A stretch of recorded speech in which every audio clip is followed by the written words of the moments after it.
نحمده ونصلي على رسوله الكريم اما بعد فاعوذ بالله من الشيطان الرجيم بسم الله الرحمن الرحيم قال الله عز وجل في القرآن المجيد والفرقان الحميد وأوفوا الكيل إذا كلتم وزنوا بالقسطاس المستقيم صدق اللہ مولانا العظیم وصدق رسولہ النبی کریم رؤوف الرحیم۔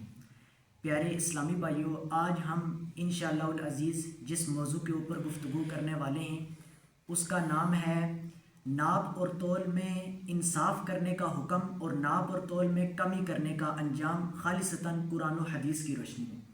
پیارے بھائیوں، اللہ سبحانہ و تعالیٰ نے جو اس پوری دنیا کا نظام چلایا ہے نا، یہ عدل کے اوپر چلایا ہے۔ اللہ تعالیٰ خود بھی عادل ہے اور اللہ تعالیٰ یہی پسند کرتا ہے کہ اس کے بندے بھی زمین میں عدل و انصاف سے کام لیں۔ عدل کا مطلب کیا ہوتا ہے؟ دو چیزوں کو تول کر بالکل برابر کر دینا، اور یعنی انصاف کرنا۔ اللہ تعالیٰ نے میزان کیوں رکھا ہے؟ میزان کسے کہتے ہیں؟ ترازو کو، ٹھیک ہے، ترازو جس میں یعنی ایک ایسا پیمانہ جس میں وزن کیا جاتا ہے، چاہے وہ اشیاء کا وزن کیا جائے چاہے کسی بھی چیز کا وزن۔ جیسے قیامت والے دن جو میزان ہوگا اس میں اعمال ناموں کا وزن ہوگا، تو میزان ایک ایسا پیمانہ جس میں وزن کیا جاتا ہے جس کو ہم ترازو کہتے ہیں۔ یہ اللہ نے زمین میں اس لیے رکھا ہے تاکہ لوگ انصاف سے کام لیں۔ اللہ سبحانہ و تعالیٰ نے قرآن مجید فرقان حمید میں ارشاد فرمایا، سورۃ الرحمن سورت نمبر 55 اور اس کی آیت نمبر 7، 8 اور 9۔ آیت نمبر 7 میں اللہ تعالیٰ نے فرمایا کہ وَالسَّمَاءَ رَفَعَهَا وَوَضَعَ الْمِيزَانَ، اور آسمان کو بلند کیا اور ترازو رکھی۔ پھر اس کے بعد فرمایا کہ اللہ تطغوا فی المیزان، تاکہ تم تولنے میں زیادتی نہ کرو۔ یعنی اللہ نے ترازو کیوں رکھی ہے زمین پر؟ تاکہ تم تولنے میں زیادتی نہ کرو۔ اور پھر اس کے بعد فرمایا وَأَقِيمُوا الْوَزْنَ بِالْقِسْطِ وَلَا تُخْسِرُوا الْمِيزَانَ، اور تم جو وزن ہے نا اس کو انصاف کے ساتھ قائم کرو اور تم میزان میں ڈنڈی نہ مارو، یعنی تولنے میں تم ڈنڈی نہ مارو۔ پیارے بھائیوں، اللہ سبحانہ و تعالیٰ نے قرآن مجید فرقان حمید میں ماپنے اور تولنے کے حوالے سے حکم ارشاد فرمایا ہے۔ ایک اور مقام پر سورۃ البنی اسرائیل سورت نمبر 17 اور اس کی آیت نمبر 35 کے اندر اللہ تبارک و تعالیٰ فرماتے ہیں وَأَوْفُوا الْكَيْلَ إِذَا كِلْتُمْ، اور جب تم ماپو تو پورا پورا ماپو، وَزِنُوا بِالْقِسْطَاسِ الْمُسْتَقِيمِ، اور جب تولو تو سیدھی ترازو سے تولو۔ اللہ تعالیٰ نے کیا حکم فرمایا قرآن مجید کے اندر؟ اور جب تم ماپو تو پورا پورا ماپو اور جب تولو تو سیدھی ترازو سے تولو۔ پھر اس کے بعد فرمایا ذَلِكَ خَيْرٌ وَأَحْسَنُ تَعْوِيلًا، کہ یہ خیر ہے یعنی یہ بہتر ہے، وَأَحْسَنُ تَعْوِيلًا، اور انجام کے لحاظ سے بھی بہتر ہے۔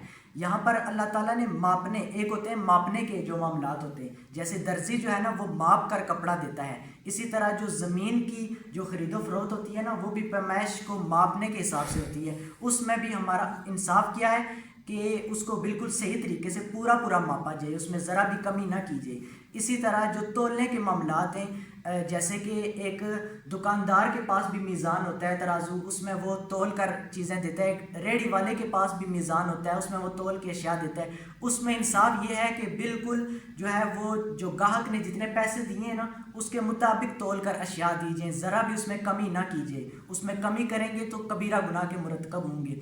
اور اسی طرح ایک ہوتا ہے عدالتی میزان، عدالتی انصاف۔ عدالت کا انصاف کیا ہے کہ جو مجرم ہے، جس نے جرم کیا ہے، اس نے جتنا جرم کیا ہے نا اس کو اتنی ہی بڑی سزا دی جائے، اتنی ہی سزا اس کو دی جائے، اور جو بے گناہ ہے اس کو رہائی دی جائے، اس کو بالکل بھی سزا نہ دی جائے۔ یہ عدالت کا انصاف ہے۔ یہاں پہ یہ کیا جاتا ہے کہ عدالت کی یہ بہت بڑی ناانصافی ہے کہ مجرم کو جو ہے نا اس سے رشوت لے کے اس کو رہا کر دیا جاتا ہے۔ مجرم اگر دولت مند ہے تو وہ پیسے وغیرہ دے کے نا اپنی جان چھڑوا دیتا ہے۔ مجرم کے لیے کیا ہے کہ اس کو سزا دی جائے جو اس نے جرم کیا ہے، یہ مجرم کا حق ہے۔ یہ مجرم کے ساتھ ناانصافی نہیں ہے کہ اس کو سزا دی جائے، اس کو اتنی سزا دی جائے جتنا اس نے جرم کیا ہے، اور جو بے گناہ ہے اس کو بالکل بھی سزا نہ دی جائے۔ یہاں پر مجرم دیتا ہے رشوت، اور پولیس جو رشوت لینے والے ہیں وہ بھی پھر گناہ گار ہوں گے۔ اس معاملے میں رشوت لینے والا بھی اور دینے والا دونوں گناہ گار ہوں گے، کیونکہ مجرم کا حق بنتا تھا کہ اس کو سزا دی جائے، اور بے گناہ جو ہے وہ اس کا یہ حق ہے کہ اس کو رہائی دی جائے، اس کو سزا نہ دی جائے۔ یہ عدالت کا انصاف ہے۔ لیکن عدالت بھی آج بعض عدالتی نظام بھی جو ہے نا وہ خراب ہوا ہے، وہ بے انصافیوں پہ آئے ہوئے ہیں۔ تو یہاں پر اللہ تعالیٰ نے اس آیت میں دیکھیں واضح ناپ اور تول کے معاملات کو نا انصاف کے ساتھ جو ہے نا ان پر انصاف کرنے کا حکم دیا ہے کہ تم جب ماپو تو پورا پورا ماپو اور جب تولو تو سیدھی ترازو سے تولو۔ اب پیارے بھائیو یہ تو میں نے بیان کیا ناپ اور تول میں انصاف کرنے کا حکم۔ اب میں بیان کرتا ہوں ناپ اور تول میں جو ناانصافی کرتے ہیں نا، جو ناپ اور تول میں کمی کرتے ہیں، ان کا جو انجام اللہ تعالیٰ نے بیان فرمایا قرآن مجید میں، بڑا عبرتناک اللہ تعالیٰ نے انجام بیان فرمایا۔ اس کے انجام سے متعلق تو اللہ تعالیٰ نے ایک سورت نازل فرمائی جس کا نام ہی یہی ہے۔ سورت کا نام ہے المطففین، سورت المطففین۔ مطففین کنہیں کہتے ہیں؟ جو ناپ اور تول میں کمی کرتے ہیں ان کو کہتے ہیں مطففین۔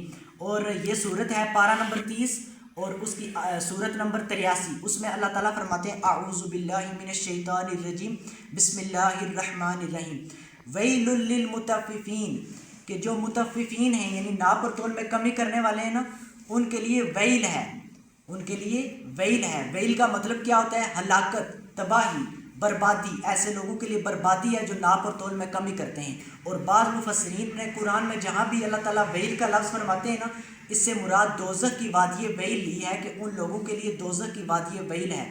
پھر اس کے بعد آیت نمبر 2 میں فرمایا کہ الذین اذا اکتالوا علی الناس یستوفون، جب وہ لوگوں سے ناپ کر لیتے ہیں تو پورا پورا لیتے ہیں۔ یعنی یہ جو لوگ ہیں نا، جب خود لوگوں سے لیتے ہیں، یعنی جب خریدار بنتے ہیں، کوئی چیز لیتے ہیں تو پورا پورا ناپ کر لیتے ہیں۔ وَإِذَا كَالُوهُمْ أَوْ وَزَنُوهُمْ يُخْسِرُونَ، اور جب دوسروں کو ناپ کر یا تول کر دیتے ہیں تو کم کر دیتے ہیں۔ یعنی جب خود لیتے ہیں تو پورا پورا لیتے ہیں صحیح حساب کر کے، لیکن جب دوسروں کو ناپ کر یا تول کر دیتے ہیں نا تو اس میں کم کر دیتے ہیں۔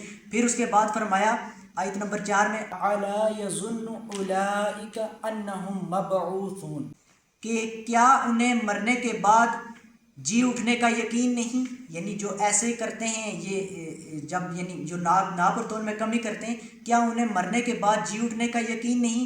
لِيَوْمٍ عظیم، اس بڑے باری دن، یوم یقوم الناس لرب العالمین، جس دن سب لوگ رب العالمین کے سامنے کھڑے ہوں گے۔ یہ اللہ تعالیٰ نے سخت مذمت بیان کی ہے ایسے لوگوں کی جو ناپ اور تول میں کمی کرتے ہیں۔ اب پیارے بھائیو نبی کریم صلی اللہ علیہ وسلم کی حدیث بھی سن لیں ناپ اور تول میں کمی کرنے کے انجام سے متعلق۔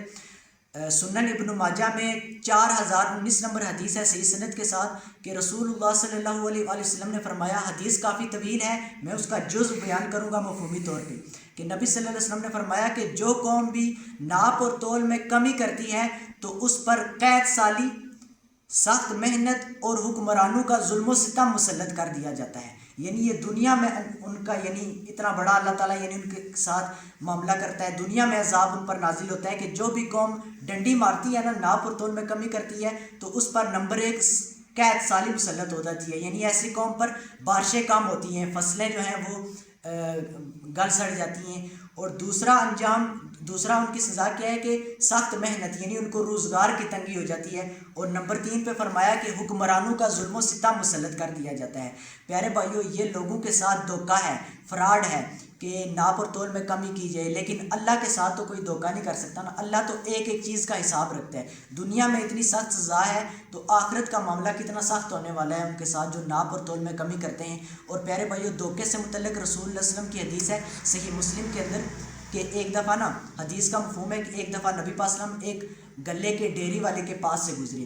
وہ شخص گلہ فروخت کر رہا تھا، کوئی چیز بیچ رہا تھا، تو نبی صلی اللہ علیہ وسلم وہاں سے گزرے نا، تو رسول اللہ صلی اللہ علیہ وسلم نے اپنا مبارک ہاتھ اس گلے کی ڈیری میں ڈالا، اس گلے کے اندر، تو نبی صلی اللہ علیہ وسلم کے مبارک ہاتھ نے نمی محسوس کی۔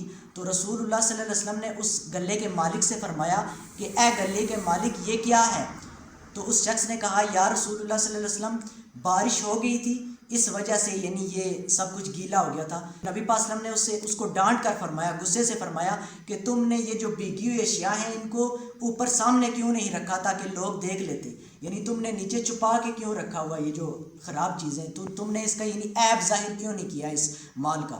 تو اسی موقع پر پھر نبی پاک صلی اللہ علیہ وسلم نے فرمایا، حدیث میں موجود ہے کہ لیسا منا من غشا، کہ وہ شخص ہم میں سے نہیں ہے جو لوگوں کے ساتھ جو لوگوں کے ساتھ دھوکہ کرے، جو کسی مسلمان کو دھوکہ دے وہ ہم میں سے نہیں، یعنی ہم مسلمانوں کے طریقے پر نہیں ہے وہ شخص۔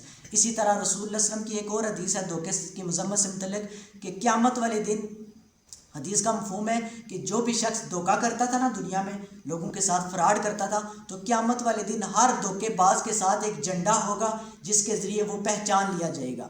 ایک ایسا جھنڈا ہوگا اس کے ساتھ کہ اس کے ذریعے وہ پہچان لیا جائے گا کہ یہ دنیا میں کیا کیا کرتا تھا، لوگوں کے ساتھ فراڈ کیا کرتا تھا. تو یہ ناپ اور تول میں کمی کرنا یہ بھی ایک طرح کا فراڈ ہے، دھوکہ ہے. یہ پیارے بھائیو حقوق العباد کا معاملہ ہے، بندوں کے ساتھ یہ ایسا معاملہ ہے کہ اللہ تعالیٰ جب تک بندے کو اس کا حق ادا نہ کیا جائے تو اللہ تعالیٰ بھی جو ہے نا معاف نہیں فرماتا جب تک بندے کو اس کا حق ادا نہ کیا جائے. تو اللہ تعالیٰ سے دعا ہے کہ اللہ تعالیٰ ہمیں ناپ اور تول میں اور تمام معاملات میں انصاف کرنے کی توفیق عطا فرمائے. اللہ تعالیٰ ہمیں ہر کبیرہ اور صغیرہ گناہ سے محفوظ فرمائے. آمین یا رب العالمین.